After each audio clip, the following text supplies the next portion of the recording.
guys, my name's Charlotte, and today we're going to be talking about doing aerobic exercises on the beach. As you know, I am quite a fitness influencer, and I know all sorts of things. That's true.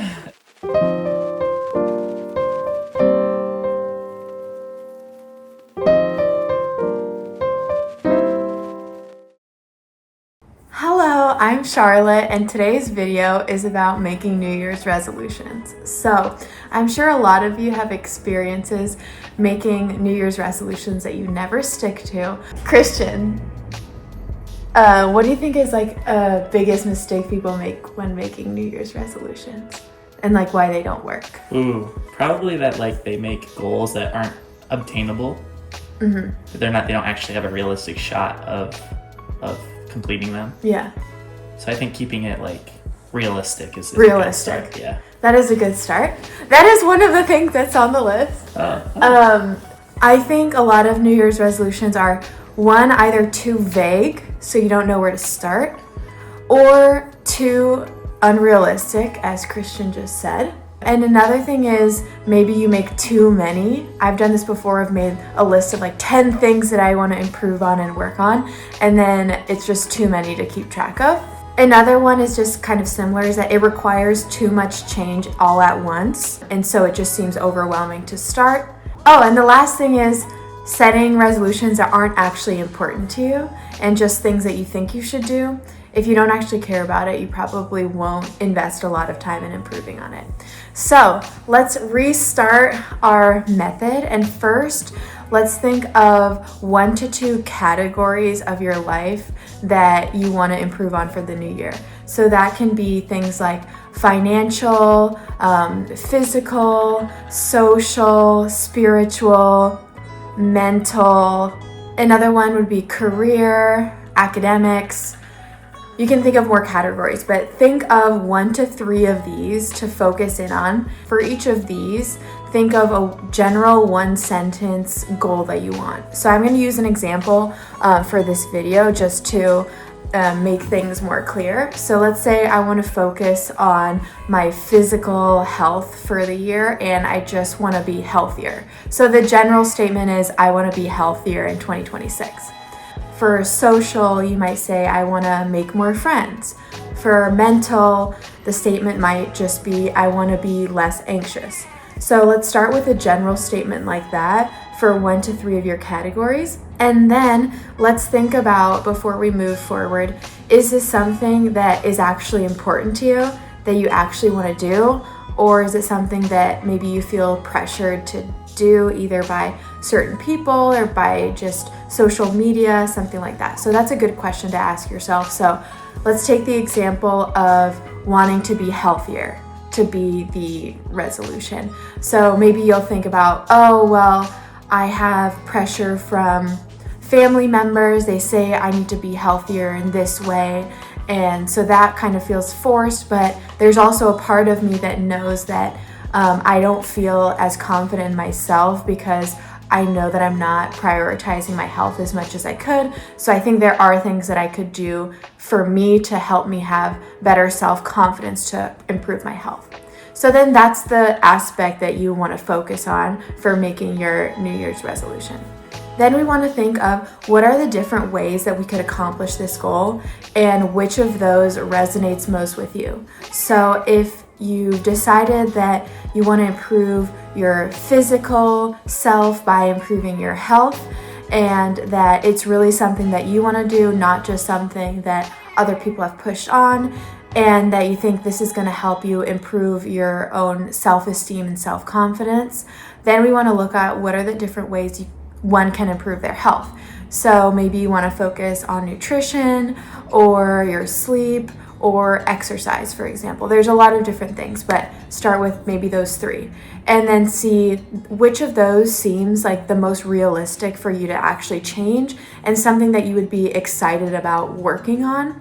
So let's say that among those 3 categories, adjusting your exercise would feel best for you. And let's say that currently you don't do any formal exercise besides just kind of daily movement and going for walks, and that you think by incorporating an exercise routine, this can be an actionable step for you to improve your health. So now we've gone from just wanting to improve ourselves to narrowing it down to focusing on our physical well-being. Then we've narrowed it down to focusing on our exercise routine.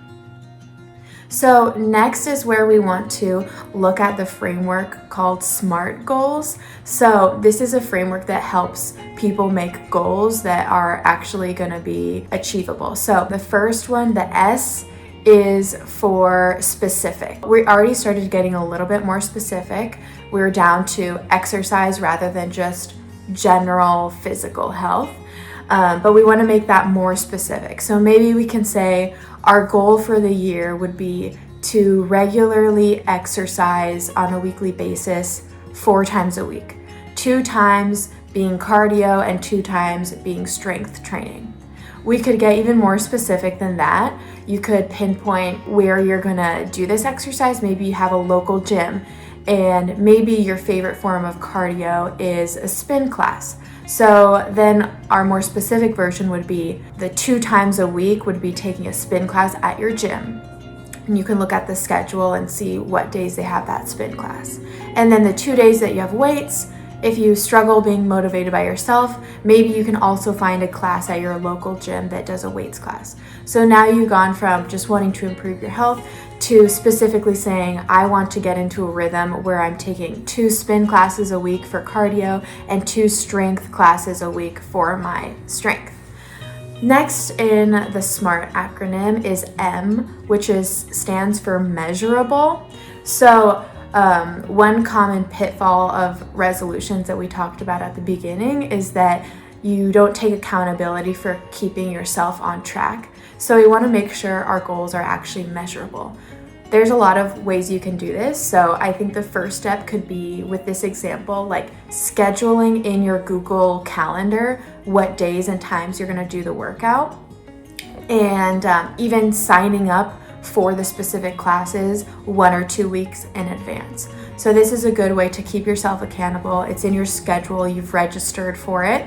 And then if you want kind of like a tracking tool, you can maybe do an online habit tracker or just make a simple Excel spreadsheet where maybe you want to log each workout and what it was, how you felt maybe before and after. You don't have to, but these are all just different ideas on how you can keep yourself accountable. You can also maybe just do a weekly check-in or a monthly check-in and say, how did my workouts go this week or this month? How did I feel after these workouts? And see if you can connect it back to your overarching goal. How do I feel like the workouts I've done this month have improved my physical health and thus my overall health and thus my overall self-confidence? So you always want to tie it back to your overarching goals so that when you're in the moment, like in that workout class, not knowing why you're doing it, you remember why you have that motivation. So that's the second one. M is measurable. Then we have A, which means attainable. So if you never exercise, you don't want your goal to be to run a marathon for that year. That's not very attainable. You think this is attainable if you do it in a progressive way. So maybe you start with just 1 workout class a week and then you kind of build up to your end goal. And then you can say, okay, this is attainable because I have a gym within 20 minutes of where I live and I know they offer a spin class. Maybe you have a friend who wants to sign up with you.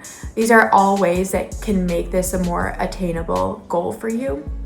And then you can identify, oh, Monday, Wednesday, Friday, I have 1 hour free in the evening, so this would be a good time. So this step, the attainable step, is making sure that this is something you can practically do so that it's not really large and overwhelming.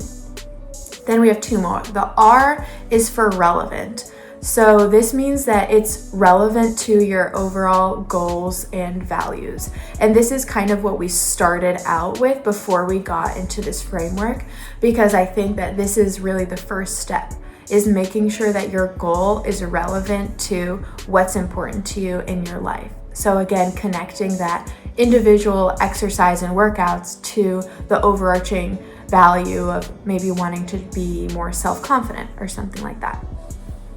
And then the last one is T in SMART for time bound. You don't want to just say, I'm going to exercise more. You want to have at least a rough outline of when and by when you're going to accomplish these things, which is going to help you stay accountable. So we started out by saying you'd want to do this weekly routine every single week. Of course, with some breaks here and there. Maybe a good timing would be, if you haven't started exercising yet, to start maybe month of January, your first month into this new goal, would be signing up for 1 spin class a week. This is just an example. And then February, you might add in 1 strength class a week. Then March, you might add in the 2nd spin class to add to your repertoire. And then January, February, March. April, you would add in the 2nd strength class. So your goal would be that by April, you've built up to your goal, and you have this timing planned out for you.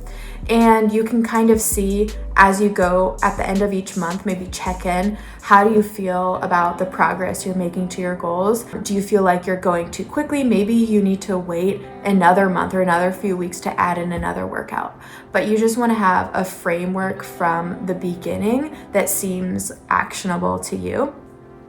All right, so that's basically it. We covered how to come up with a category of a goal that's important to you.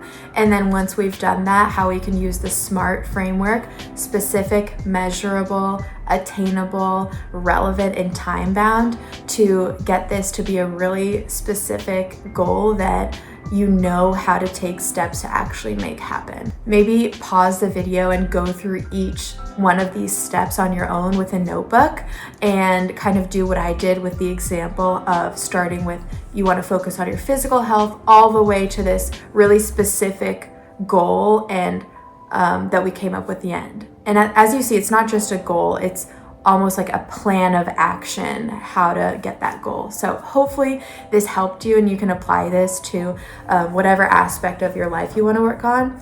And then I also wanted to add, which I should have said at the beginning, you don't have to have any specific New Year's resolutions. This is just for people for whom this framework helps them actually get motivation and make changes in their life. But you definitely don't need to just have goals once a year and have them be your one focus for the whole year. So I am going to try and do another video in July to do kind of a mid-year review to help keep you accountable and keep myself accountable for our New Year's resolutions, and then maybe a check-in in December to see kind of how that went for the year. So I hope this was helpful to some people. Yeah, that's all.